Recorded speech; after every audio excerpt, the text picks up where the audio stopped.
Donc, chaque fois que nous pensons à l'abus dans l'industrie de la K-pop, des images d'idoles maltraitées nous viennent à l'esprit. Les fans sont rapides à lutter contre le personnel de l'entreprise qui traite mal leurs idoles, et à juste titre. Mais que se passe-t-il quand les rôles s'inversent ? Irène s'excuse pour sa controverse HAPJL.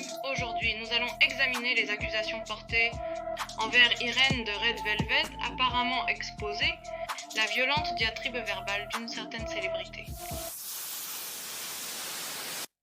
Je suis certaine que vous avez tous entendu parler du scandale Irène maintenant. Je sais, vu le temps que je mets à poster, c'est presque du réchauffé. Mais voici un rapide résumé. Tout a commencé quand Kang Kukua, une rédactrice de mode qui travaille depuis plus de 15 ans, a posté un compte rendu émotionnel sur son Instagram, détaillant comment elle aurait été verbalement agressée par une idole. Ce post est très long et très descriptif, donc pour vous donner un bref résumé. Mademoiselle Kang a affirmé que cette idole a sauté toutes les salutations et s'est simplement assise et a commencé à lui hurler des insultes pendant plus de 20 minutes. Et elle a dit qu'elle avait en fait des preuves de cela parce qu'elle avait enregistré toute la chose. Enfin, elle a terminé son post avec les hashtags monstre et psycho, ce qui a conduit les fans à commencer à spéculer que l'idole en question était un membre de Red Velvet. Et en effet, 2 jours plus tard, Irène a publié des excuses, admettant qu'elle était en fait l'idole mentionnée dans le post de Miss Kang. Elle est ensuite allée s'excuser auprès de Miss Kang en personne également, et il semblait que toute l'affaire avait été résolue. En fait, Red Velvet est même prévu pour leur prochain retour. Alors vous vous demandez peut-être pourquoi je fais cette vidéo. Pour être franc, j'étais tellement en retard sur cette histoire que je n'en voyais plus l'intérêt. Jusqu'à ce que je voie les commentaires. Qui se soucie de ces personnes insignifiantes ? Irène est une star. Ses maquilleurs sont juste de retour. Les stylistes typiques sont tous dramatiques et simplement jaloux. Gars, robot. De nouvelles études et trucs. Et soyons...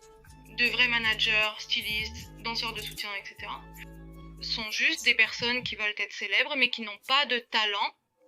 De l'intimidation du personnel au silence à la dévalorisation des professions de ce personnel de soutien, je pense que ce problème dépasse largement la controverse Irène. Et cela montre vraiment comment certains membres du public ne voient tout simplement pas le personnel de soutien comme des membres importants de l'industrie de la K-pop. Vous savez quoi ? Cela m'énerve un peu. Donc, même si je sais que je ne suis actuellement pas en bon terme avec les fans toxiques de K-pop, je pense qu'après cette vidéo, ils vont vraiment me détester. Parce qu'aujourd'hui, nous allons exposer et démentir certaines des rumeurs et mensonges que ces types de fans de K-pop essaient de propager sur le personnel de soutien de K-pop depuis cette controverse. Pour obtenir plus d'informations sur ce sujet, j'ai en fait interviewé divers membres du personnel de soutien, y compris une seule. Mon nom est Unsol. Une maquilleuse qui travaille... Comme vous le savez, j'ai travaillé avec Redmond sur le quart des gunshots cette fois. Et Franck ? Salut, je suis Angeline. Je suis en fait le directeur du développement commercial de Uni of Wave Entertainment, mais pour l'instant, je suis aussi le manager de Prisma. J'ai également interviewé Crazy Grace pour avoir le point de vue d'un artiste. Je suis Crazy Grace, une auteure, compositrice, interprète, influenceuse et artiste indépendante.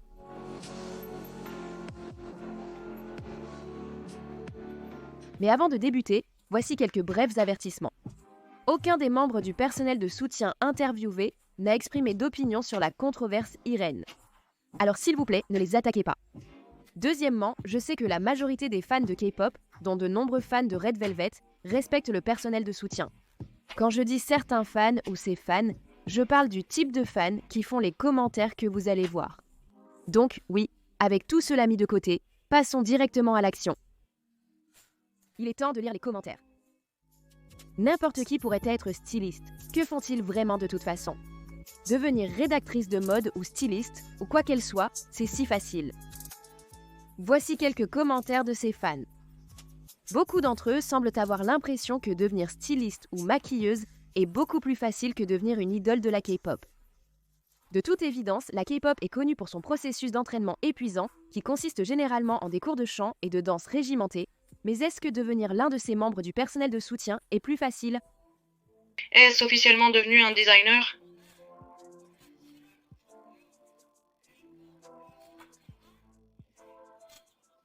Alors, Quelle formation avez-vous dû suivre pour devenir maquilleuse pour les idols?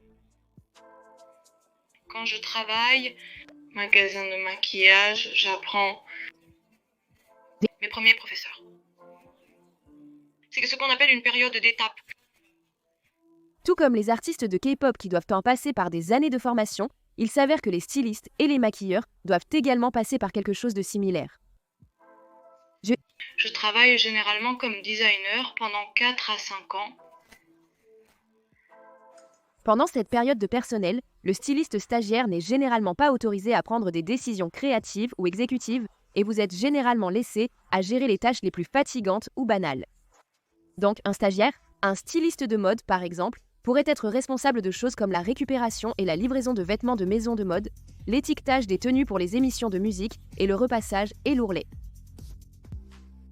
Quoi qu'il en soit, si cela ne semble pas assez fatigant, sachez que les idoles doivent porter des tenues différentes à chaque événement. Et chaque groupe est composé de plusieurs membres. Ainsi, le styliste stagiaire est en réalité laissé à gérer des kilos et des kilos de vêtements. Et porter cela tous les jours peut vraiment causer des problèmes comme des maux de dos et des tensions musculaires. De plus, ces stylistes et maquilleurs stagiaires ont également des heures de travail insensées. Une étude menée par l'Association des travailleuses coréennes a révélé que plus de 93% de ses employés travaillaient plus de 8 heures par jour, dont 40% travaillaient plus de 12 heures. Et le fait est, ce n'est même pas comme s'ils étaient bien rémunérés pour leur travail. La même étude a révélé que plus de 80% des répondants gagnaient moins de 1 000 $ des États-Unis par mois. Et pire encore, certains de ces stylistes stagiaires ne sont même pas payés du tout. Parce qu'il y a apparemment quelque chose appelé le salaire de la passion, qui est lorsque le client prétend qu'il n'a pas réellement à vous payer. Parce qu'il vous permet déjà de poursuivre vos passions.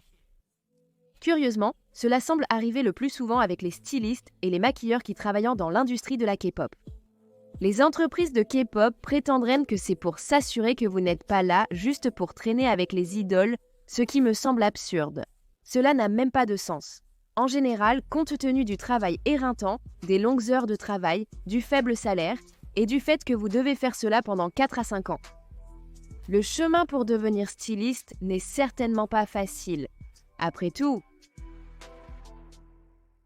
Si ces employés passaient une journée dans les chaussures d'Irène, je parie qu'ils ne seraient pas capables de gérer Le stress des stylistes est incomparable à celui ressenti par les idoles comme Irène. le personnel de la pop ne subit aucune des charges de travail que les idoles. ont honnêtement un travail si relaxant. Être une star de la K-pop est en effet notoirement stressant. Mais cela ne signifie pas que leur personnel de soutien la plus facile. Les managers, par exemple, ont tellement de rôles et de devoirs à assumer. Parce qu'on s'attend à ce que vous soyez responsable de tous les aspects de la vie quotidienne de l'idole. Je veux dire, je gère juste leurs emplois du temps et je les fais organiser tout. Peut-être prendre contact avec le personnel de soutien. Comme vous savez, vous devez rester en contact avec tous les maquilleurs, vous devez vérifier tout. Si tout se déroule comme prévu, vous savez, le réalisateur du clip a planifié un horaire précis. Nous ne voulons pas de problème entre vous deux, donc restez toujours vigilants. Ouais. Il semble donc qu'il y a beaucoup de travail en coulisses. Oui, bien sûr, absolument. Et bien qu'il soit bien connu que les idoles de la K-pop ont des horaires intenses et doivent assister à plusieurs événements chaque jour, ce que je pense que nous oublions souvent, c'est que pour chaque apparition que fait l'idole, il y a toute une équipe de personnel qui travaille en coulisses. De la logistique au style, tout doit être planifié des mois à l'avance. Eh bien, ils viennent de débuter récemment et débuter implique en réalité beaucoup de choses. Vous savez, vous devez trouver des studios d'enregistrement, vous devez trouver un bon ingénieur du son avant cela, vous devez aussi trouver des démos, les chansons en général et tout le reste. Donc, je veux dire, quelques mois avant la date du début, nous devons tout planifier parfaitement. Et l'équipe de stylisme, par exemple, a aussi beaucoup de travail de préparation à faire, comme discuter et se mettre d'accord sur les concepts et les looks avec la compagnie de K-pop. Si un concept est en place, comme dans le cas d'un clip musical par exemple, le styliste, l'artiste maquilleur, les membres de l'entreprise et le réalisateur du clip musical se réunissent pour une réunion de concept avant de décider quel concept adopter. Quand nous Nous sommes d'accord sur la façon dont nous devrions nous maquiller, exprimons une telle opinion et faisons un consensus. C'est spectacle de musique que nous... C'est maintenant le souvenir de ce jour-là. D'abord, nous partageons les vêtements que nous portons. Nous disons « Oh, c'est la tenue pour aujourd'hui » et nous ajustons les tenues pour chaque étape. Et puis, le jour de l'événement réel. Ces membres du personnel de soutien doivent généralement commencer à se préparer et à s'installer avant l'arrivée de l'idole, s'occuper de l'idole pendant toute la durée de leur événement, puis attendre que l'événement de l'idole soit terminé avant de pouvoir commencer à conclure eux-mêmes. Cela implique que le personnel de soutien travaille souvent encore plus longtemps que les idoles elles-mêmes. Je commence à 9h du matin, mais si les filles ont des horaires matinaux, comme des clips musicaux, je serai là plus tôt. Malgré tout, je dois toujours être présent pour elles. En fait, je pense au clip musical. Vous devez être là avant 5h du matin si je ne le suis pas. Si je ne me trompe pas. C'est à 5h ou 6h du matin. Vous devez y être. Ah, les filles ont généralement...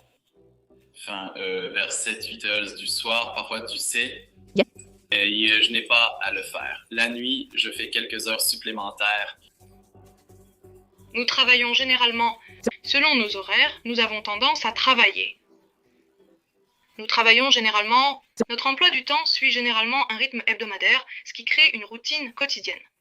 Si nous avons un programme dès l'aube, nous commençons à travailler à l'aube et cela change tous les jours. Cela dépend du programme. Je comprends. Les idoles doivent donc commencer à travailler très jeunes, semble-t-il.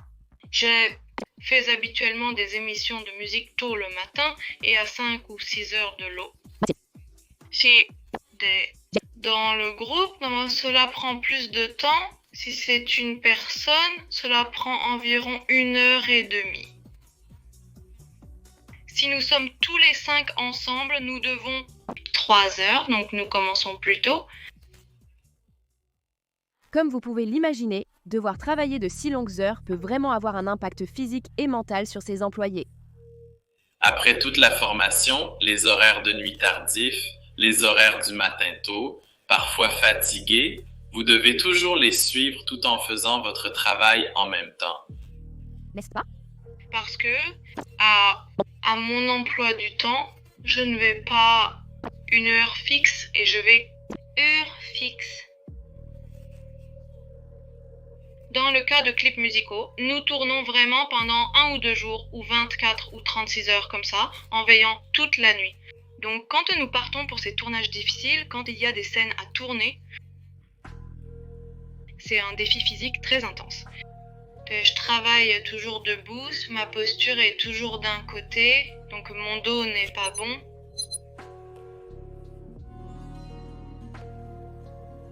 Clairement, être un membre du personnel de soutien n'est pas si facile et relaxant. Et je pense qu'il faut vraiment quelqu'un de spécial pour pouvoir faire face à une charge de travail aussi intense et suivre le rythme constant des horaires de l'idole. Sans l'idole, le personnel serait au chômage.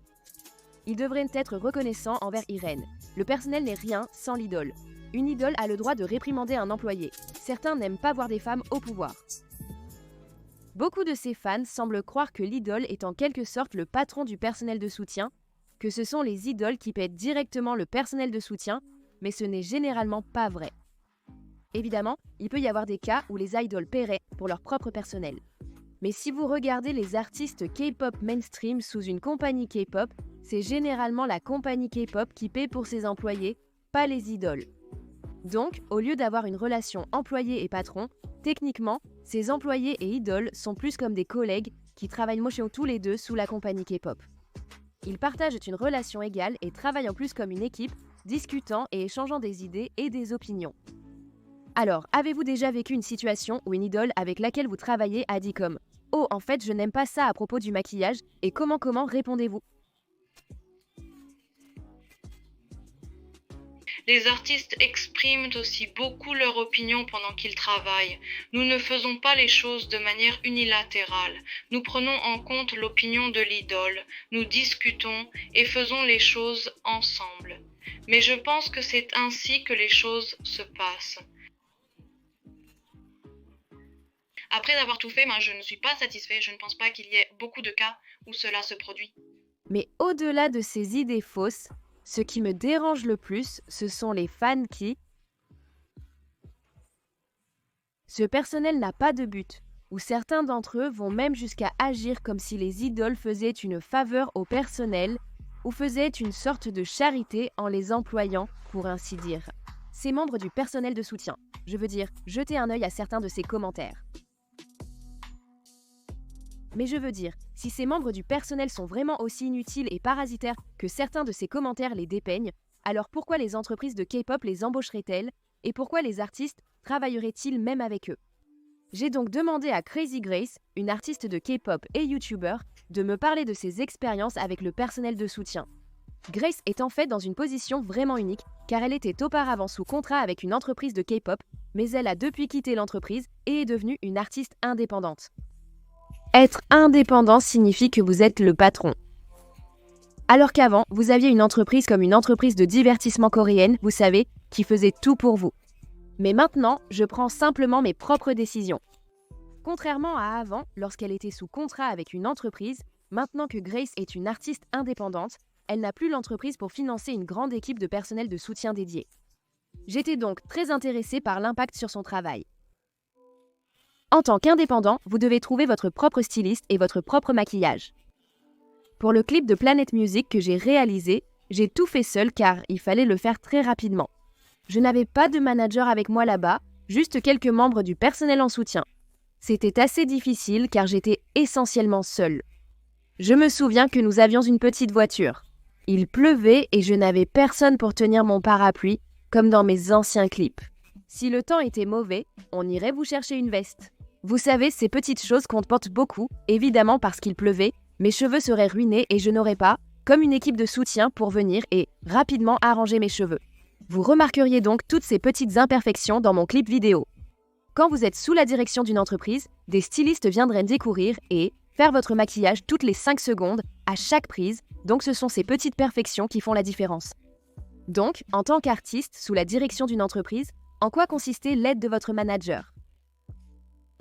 La chose la plus importante est que vous devez avoir une voiture pour aller n'importe où, donc ils ont comme une voiture ou une camionnette, et puis Si vous avez un emploi du temps chargé, vous n'avez pas le temps d'aller acheter à manger. Ils vous apporteraient donc de la nourriture. Ils pourraient vous apporter une couverture si vous portez des jupes, donc ces petites choses qu'on laisse sont vraiment importantes. Durant cette polémique, nombreux sont ceux qui se disent « Qui se préoccupe des maquilleurs ?» C'est si facile d'être un maquilleur, n'importe qui peut simplement mettre du maquillage ou porter des vêtements. Alors, comment vous sentez-vous à propos du travail du styliste en général? Ça fait une énorme différence. Je pense que ces personnes qui parlent n'ont jamais été sur scène avant. Donc, vous ne connaissez pas la différence entre faire votre propre maquillage sur des photos et passer devant une caméra vraiment haute définition et avoir chaque pore qui ressemble, vous savez, à de la haute définition. Avoir un maquilleur fait une énorme différence. Je le sais car j'ai essayé de me maquiller moi-même. Sûr, comme une séance photo que j'ai faite en Corée, vraiment, n'est pas sortie si bien. Donc, je savais dès lors que oui, il est important d'avoir un système de soutien. Comme vous pouvez le voir, le personnel de soutien est important pour un artiste. Donc, même si je pourrais être d'accord avec certains commentaires disant que sans une idole, le personnel de soutien de K-pop n'aurait pas de travail. Je dirais que c'est très similaire dans l'autre sens.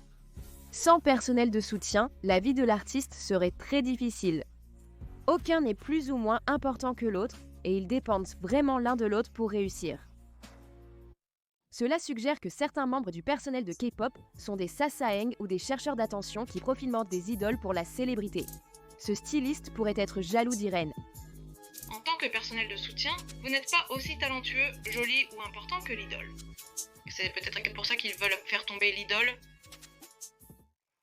Beaucoup de fans semblent également croire que le personnel qui s'est exprimé dans cette controverse ne le fait que pour la célébrité ou parce qu'ils veulent plus de followers sur Instagram. Et en fait, certains de ces fans vont jusqu'à affirmer cela. Tout le personnel de soutien dans l'industrie de la K-pop ne le fait que parce qu'ils veulent se rapprocher des idoles et profiter de leur célébrité. Mais à quel point cette mentalité est-elle répandue? Et si ce personnel de soutien est vraiment si avide de célébrité, pourquoi ont-ils choisi un travail en coulisses? J'ai demandé à Winseo ce qui l'a poussée à devenir maquilleuse. Le meilleur aspect est de rendre les autres personnes jolies. Donc je suis heureuse quand je vois du changement, leur maquillage en quelque chose de beau. Quand je vois leur transformation en quelque chose de plus beau, je suis vraiment heureuse, c'est en soi. Malgré la collaboration étroite entre les idoles et leur personnel de soutien, leurs rôles, responsabilités et parcours de carrière diffèrent totalement. Une réalité généralement acceptée par le personnel de soutien. Il n'y a donc pas vraiment de raison pour que la jalousie ou la compétition surgissent même entre les idoles et le personnel en premier lieu. Ces fans doivent réaliser que tout le monde ne cherche pas à être célèbre, et je pense qu'il est complètement injuste de peindre tout un groupe de professions avec un pinceau large et de supposer simplement que tous essaient d'être célèbres et de profiter des idoles. En tant que fans de K-pop, nous ne voyons généralement que des performances polies des idoles. Nous ne voyons pas les heures de travail acharnées en coulisses, non seulement des artistes eux-mêmes, mais aussi de leur personnel de soutien.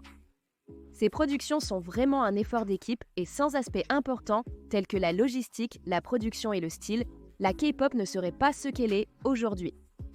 Ce personnel est tout aussi humain et tout aussi précieux que les idoles elles-mêmes.